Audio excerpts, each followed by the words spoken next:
Karibu sana Club 1999.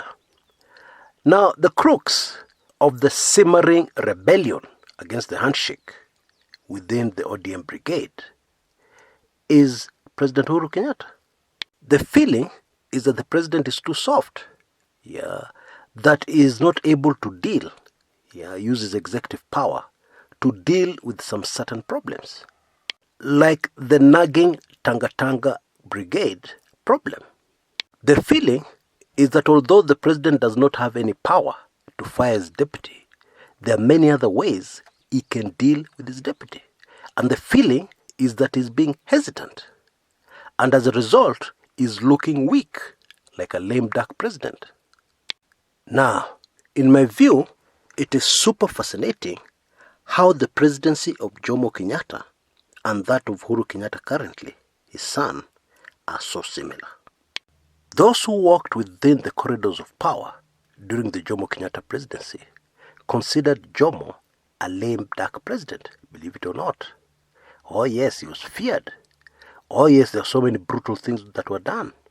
However, many who are close to Jomo say that it wasn't him.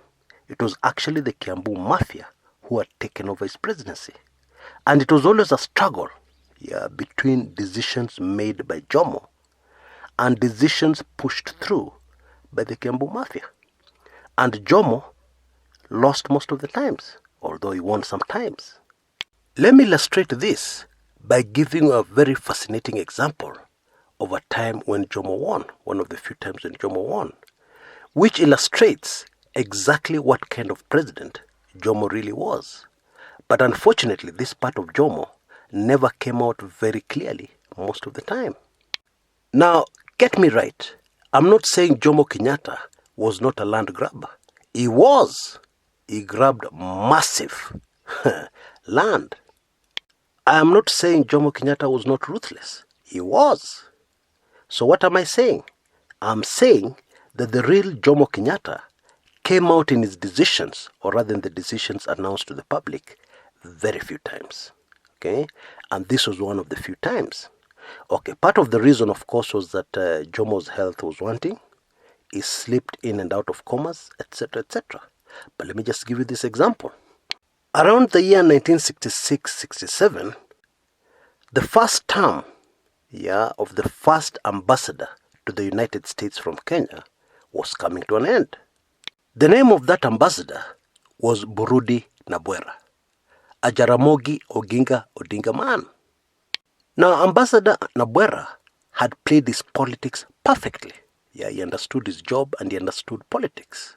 And so on his appointment, he had made it very clear from the onset where his loyalties were. He followed instructions from Nairobi to the letter. You know, as an ambassador, you can decide to start doing your own things. You can decide to start flexing your own muscles. Burudi Nabwera did none of that, including giving the government back home very valuable intelligence on a man the government was fighting at the time, a man called Tom Mboya. Mboya was, of course, very close to the Americans, and Nabwera, being in America, could access certain information, very sensitive information, the government back home wanted. So he obeyed, he took instructions to the letter, and he did as he was asked, and he even went beyond to please his boss in Nairobi. But as his term came to an end, he himself was sure, and everybody was sure, that Kenya would get a new ambassador to the United States, that his second term, his term would not be renewed. Indeed, the Kiambu mafia had already handpicked their next ambassador to the United States. And the said individual, a close associate to the then Foreign Affairs Cabinet Minister, Njoroge Mungai, had already been told to pack their bags and prepare to leave for Washington. But the Kiambu mafia forgot something. They forgot that Jomo Kenyatta treated his foreign service very seriously, extremely seriously. And there was a reason. You see, when Jomo Kenyatta was released from detention, and when he ended up as president, there was a feeling amongst many Mzungus, especially local Mzungus, that this was a very traditional man, a man whose leadership was unto darkness. This strong feeling amongst Mzungus came out of something very petty. It was because Jomo Kenyatta had always fully supported and encouraged women's circumcision, according to the Kikuyu custom.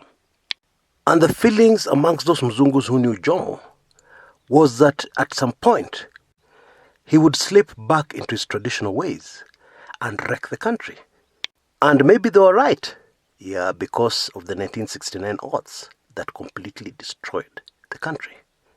But that is a story for another day. So this is the reason why Jomo was very sensitive about the diplomatic service and how Kenya was portrayed abroad.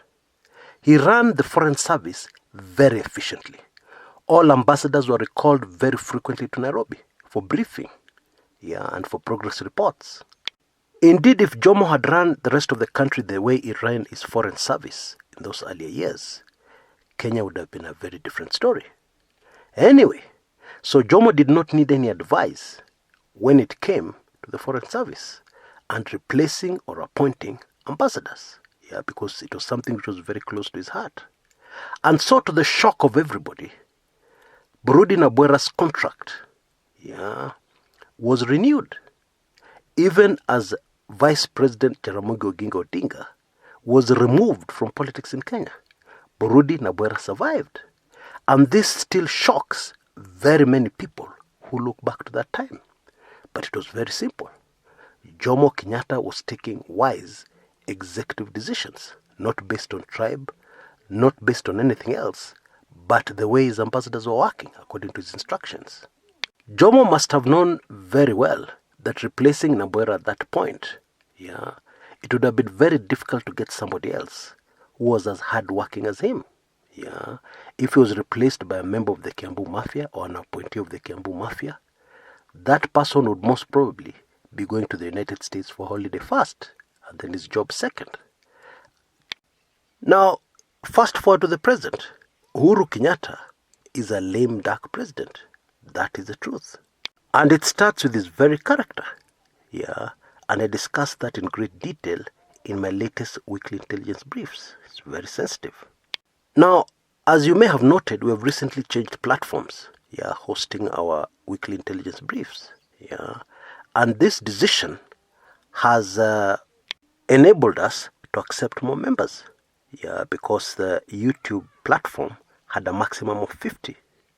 And although I'm still very cautious because of the highly sensitive information in the weekly intelligence briefs, much more highly sensitive than what we have here in Club 1999, my feeling is that many of you wonderful members of this club, some of you who have supported me for very many years, deserve to be members of the weekly intelligence briefs.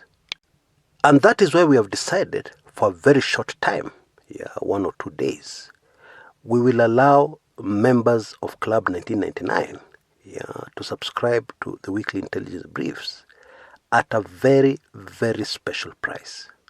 This special price will give you a whole year, that's right, 12 months subscription to the weekly intelligence briefs.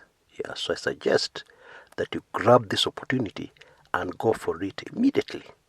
You deserve it. I hope to see most of you in the latest weekly intelligence briefs. Of course, you'll also get the back videos you missed. But I'm looking forward to seeing most of you in the latest weekly intelligence briefings, where we unveil the real Uhuru Kenyatta. I'm really looking forward to that. Until next time, this is Chris Kumekucha.